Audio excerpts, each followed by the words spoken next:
आज हम बात करेंगे दोस्तों भारत के इतिहास के बारे में। मित्रों, जैसा कि आप जानते हैं दोस्तों कि भारत का इतिहास लगभग 65,000 साल पुराना है। मित्रों नमस्कार, आप सभी का स्वागत है हमारे YouTube चैनल SKS शैलेंद्र पे।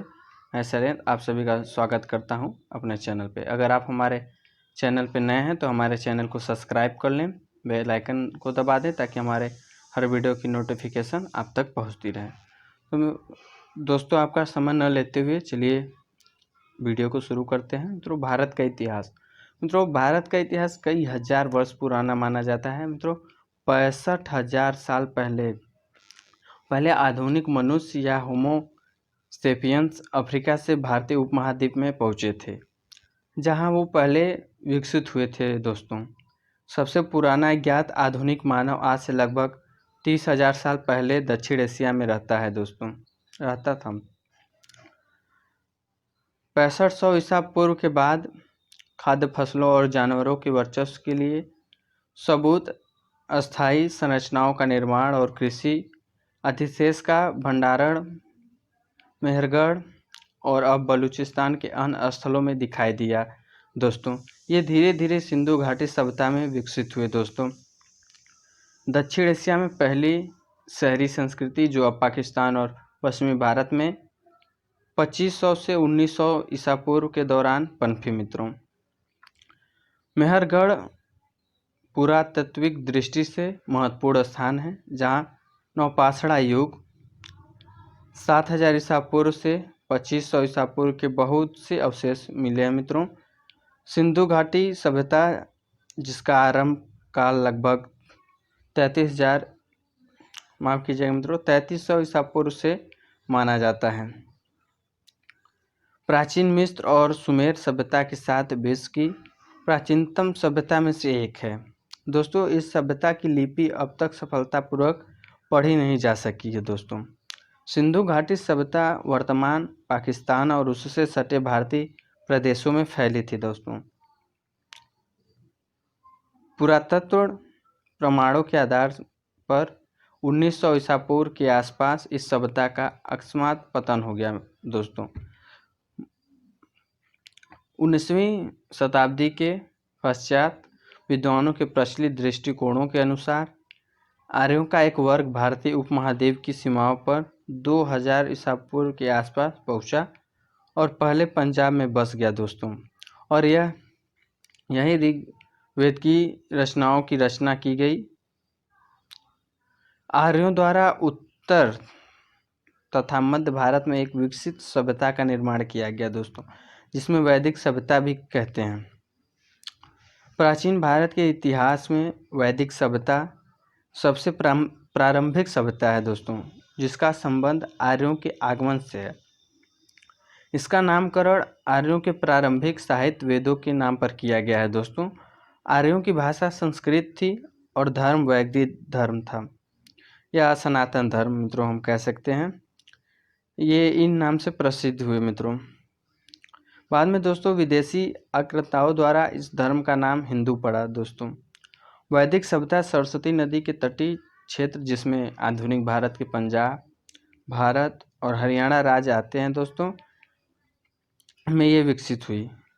आमतौर पर अधिकतर विद्वान वैदिक सभ्यता काल 2000 ईसा पूर्व से 600 ईसा पूर्व के बीच में मानते हैं। दोस्तों, परंतु नए पुरातत्व उत्खननों से मिले अवशेषों में वैदिक सभ्यता से संबंधित कई अवशेष मिले हैं। दोस्तों, जिससे कुछ आधुनिक विद्वान यह मानने लगे हैं कि वैदिक सभ्यता भारत में ही शुरू हुई थी। आर्य भारतीय मूल के ही थे और ऋग्वेद का रचना काल 3000 ईसा पूर्व रहा होगा, क्योंकि आर्यों के भारत में आने का न तो कोई पुरातत्व उत्खननों पर आधारित प्रमाण मिला है और न ही डीएनए अनुसंधानों से कोई प्रमाण मिला है। दोस्तों, हाल ही में भारतीय पुरातत्व परिषद द्वारा की गई सरस्वती नदी की खोज से वैदिक सभ्यता, हड़प्पा सभ्यता और आर्यों के बारे में एक नया दृष्टिकोण सामने आया। मित्रों, हड़प्पा सभ्यता को सिंधु सरस्वती सभ्यता नाम दिया है, क्योंकि हड़प्पा सभ्यता की 2600 बस्तियों में से वर्तमान पाकिस्तान में सिंधु तट पर मात्र 2065 बस्तियां थीं, दोस्तों, जबकि शेष अधिकांश बस्तियां सरस्वती नदी के तट पर मिलती हैं। दोस्तों, सरस्वती एक विशाल नदी थी, पहाड़ों को तोड़ती हुई निकलती थी और मैदानों से होती हुई समुद्र में जाकर विलीन हो जाती थी। दोस्तों, इसका वर्णन ऋग्वेद में बार बार आता है। यह आज से 4000 साल पूर्व भूगर्भीय बदलाव की वजह से सूख गई थी। दोस्तों, ईसा पूर्व 7वीं और शुरुआती 6वीं सदी में जैन और बौद्ध धर्म संप्रदाय लोकप्रिय हुए।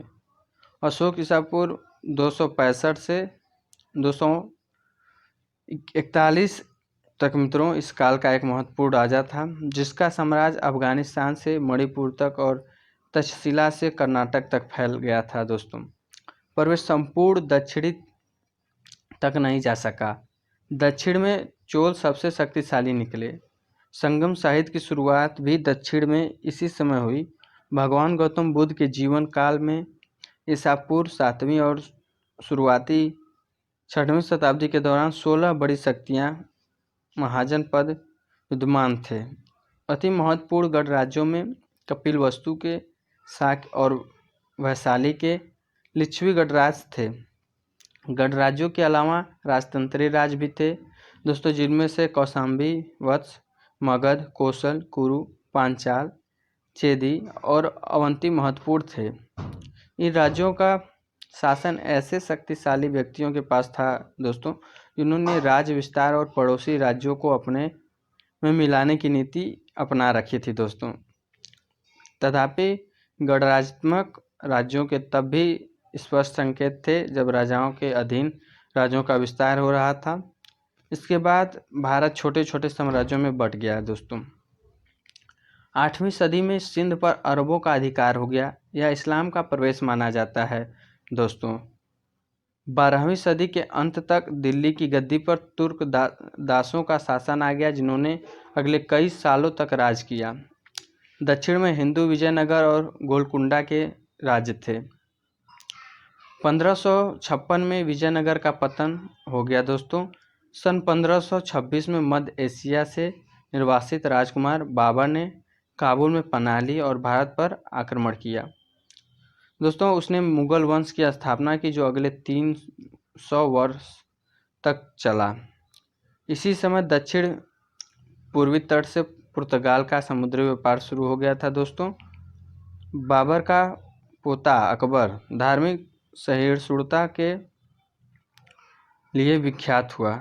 उसने हिंदुओं पर से जजिया कर हटा लिया। 1651 में 1659 में औरंगजेब ने इसे फिर से लागू कर दिया। औरंगजेब ने कश्मीर में तथा अन्य स्थानों पर हिंदुओं को बलात् मुसलमान बनवाया। उसी समय केंद्रीय और दक्षिण भारत में शिवाजी के नेतृत्व में मराठे शक्तिशाली हो रहे थे। औरंगजेब ने दक्षिण की ओर ध्यान लगाया तो उत्तर में सिखों का उदय हो गया। औरंगजेब के मरते ही 1707 मुगल साम्राज्य बिखर गया। दोस्तों, अंग्रेजों ने डचों, पुर्तगालियों तथा फ्रांसीसियों को भगाकर भारत पर व्यापार का अधिकार सुनिश्चित किया और 1857 के एक विद्रोह को कुचलने के बाद सत्ता पर काबिज हो गए। दोस्तों, भारत को आज़ादी 1947 में मिली, जिसमें महात्मा गांधी के अहिंसा आधारित आंदोलन का योगदान महत्वपूर्ण था। दोस्तों, 1947 के बाद से भारत में